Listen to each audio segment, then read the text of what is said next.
கடந்த ஒரு சில நாட்களுக்கு முன்னாடி தமிழ்நாட்டுக்கு வந்திருந்த அரசியல் வியூக வகுப்பாளர் பிரசாந்த் கிஷோர் நடிகர் விஜய் தொடங்கி இருக்கக்கூடிய தமிழக வெற்றி கழகத்துக்கு 15 முதல் 20 விழுக்காடு வரைக்கும் வாக்கு வங்கி இருக்கிறதா சொல்லி இருக்கிறதா தகவல்கள் வெளியாகி இருந்தது. சோ எந்த கட்சி கிட்ட இருந்து விஜய்க்கு இந்த வாக்கு வங்கி போக போகுது அப்படிங்கிற கேள்விகள் எழுந்திருந்த சூழல்ல தான் இப்போ இந்தியா டுடே நடத்தி இருக்கக்கூடிய மூட் ஆஃப் தி நேஷன் கருத்து கணிப்புகள் வெளியாகி இருக்கு. 2024 ஏப்ரல் மாதம் தமிழ்நாட்டில் நடந்த பொது தேர்தல் இப்போ இந்த பிப்ரவரி மாதம் நடத்தப்பட்டிருந்தா அந்த முடிவுகள் எப்படி வந்திருக்கும் அப்படிங்கிறது தான் இந்த மூட் ஆஃப் தி நேஷன் சொல்ல வர்ற கருத்து கணிப்பு. சோ அதை பத்தி தான் இந்த வீடியோல பார்க்க போறோம். வணக்கம் and welcome to the debate. நான் ராஃபிக். இந்தியா டுடே நடத்தி இருக்கக்கூடிய இந்த மூட் ஆஃப் தி நேஷன் கருத்து கணிப்பை பொறுத்த வரைக்கும் கடந்த ஆண்டு ஏப்ரல் மாதம் நடத்தப்பட்ட மக்களவை பொது தேர்தல் இந்த ஆண்டு பிப்ரவரி மாதம் தமிழ்நாட்டில் நடத்தப்பட்டிருந்தா அதே 39 தொகுதிகளிலையும் திமுக தலைமையிலான கூட்டணியே வென்றிருப்பதற்கான வாய்ப்புகள் அதிகம்னு சொல்லப்பட்டிருக்கு. இதுல முக்கியமா நம்ம கவனிக்க வேண்டியது ஓட் பர்சன்டேஜ் தான். அதுல என்ன சொல்லியிருக்காங்க அப்படின்னா, டிஎம்கே தலைமையிலான இந்தியா கூட்டணி 2024 நடந்த தேர்தலில் 47 விழுக்காடு மட்டும்தான் ஓட்டு வாங்கியிருந்தது. ஆனா இப்போ அந்த ஓட்டு விழுக்காடு 5 விழுக்காடு அதிகரிச்சு 52 விழுக்காடு உயர்வதற்கான வாய்ப்புகள் இருக்குன்னு சொல்லியிருக்காங்க. அதே மாதிரி கடந்த முறை நடந்த அந்த தேர்தல் அப்போ பாஜக தலைமையிலான என்டிஏ கூட்டணி வெறும் 18 விழுக்காடு ஓட்டு தான் வாங்கியிருந்தாங்க. ஆனா அது 3 விழுக்காடு அதிகரித்து 21 விழுக்காடா மாறுறதுக்கான வாய்ப்புகள் இப்போ உருவாகி இருக்குன்னு சொல்லியிருக்காங்க. இதுல முக்கியமா நம்ம கவனிக்க வேண்டியது ஏடிஎம்கே உடைய வாக்கு வங்கி தான். ஏன் அப்படின்னா, கடந்த முறை 23 விழுக்காடாக இருந்த ஏடிஎம்கே உடைய வாக்கு வங்கி ஒருவேளை இப்ப தேர்தல் நடத்தப்பட்டிருந்தா வெறும் 20 விழுக்காடா சுருங்கி போயிருக்கும் அப்படிங்கிறது தான் மூட் ஆஃப் தி நேஷனுடைய கருத்து கணிப்பா இருக்கு. இந்த கருத்து கணிப்பை சுற்றி பல கேள்விகள் எழுந்திருக்கு. அந்த கேள்விகளுக்கான விடைகளை ஒவ்வொன்றா பார்க்கலாம். 2024 ஏப்ரலில் நடந்த மக்களவை பொது தேர்தலுக்கு பின்னாடி தமிழ்நாட்டில் அதிர்ச்சிக்குள்ளாகிற வகையில பல சம்பவங்கள் அரங்கேறிச்சு.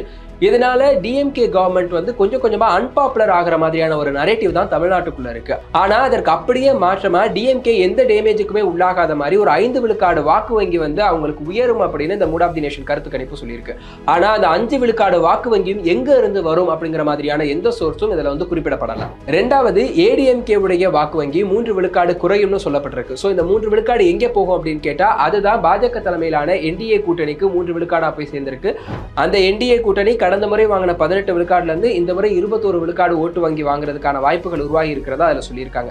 ஏற்கனவே 2021 ஆண்டு தமிழ்நாட்டில் நடந்த அந்த சட்டப்பேரவை தேர்தல் அப்போ அதிமுகவும் பாஜகவும் ஒரே கூட்டணிக்கு கீழே நின்று என்டிஏ கூட்டணியா தான் தேர்தலை சந்திச்சாங்க.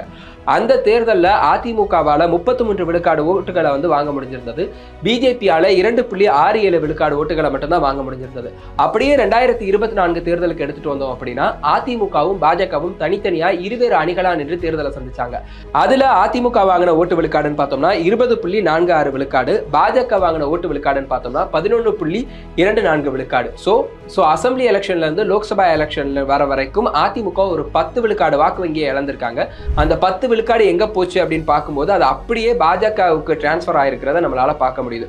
சோ இந்த மூட் ஆஃப் தி நேஷன் கருத்து கணிப்பு டிஎம்கேக்கு கொடுக்கிற மெசேஜை விட அதிமுகவுக்கு கொடுக்கிற மெசேஜ் தான் அதிகமா இருக்க மாதிரி ஒரு நரேட்டிவ் செட் ஆயிருக்கு. அது என்ன அப்படின்னா, 2026 சட்டப்பேரவை தேர்தல்ல அதிமுக ஆட்சியை பிடிக்கிற அளவுக்கு போகல அப்படின்னாலும் டிஎம்கேக்கு ஒரு டஃப் கொடுக்கணும்னா கூட பாஜக உடனான கூட்டணி ரொம்ப அவசியம் அப்படிங்கிறத இந்த மூட் ஆஃப் தி நேஷன் ரொம்ப சட்டலா வலியுறுத்திட்டு போயிருக்கு.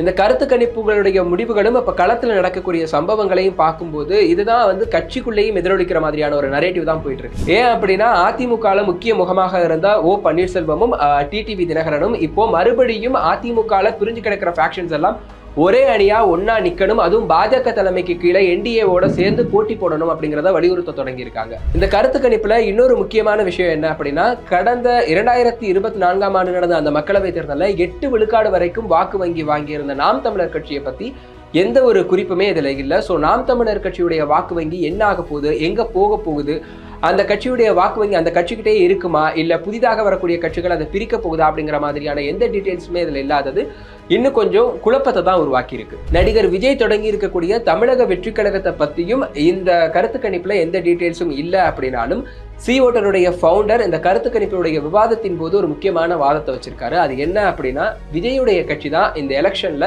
2026 சட்டப்பேரவை தேர்தலில் ஒரு எக்ஸ்பேக்டரா இருக்க போகுது அப்படிங்கிறாரு. எக்ஸ்பேக்டர் அப்படின்னா ஒரு இம்பாக்ட் உருவாக்கக்கூடிய ஒரு கட்சியா இருக்க போதுன்றாரு. விஜய் யாருடைய ஓட்டுக்களை பிரிக்கிறாரு இல்ல யார் பக்கம் அணி சேருகிறாரு அப்படிங்கிறத பொறுத்து தான் 2026 சட்டப்பேரவை தேர்தலுடைய முடிவுகள் மாறப்போகுது அப்படிங்கிறது அவருடைய கணிப்பா இருக்கு.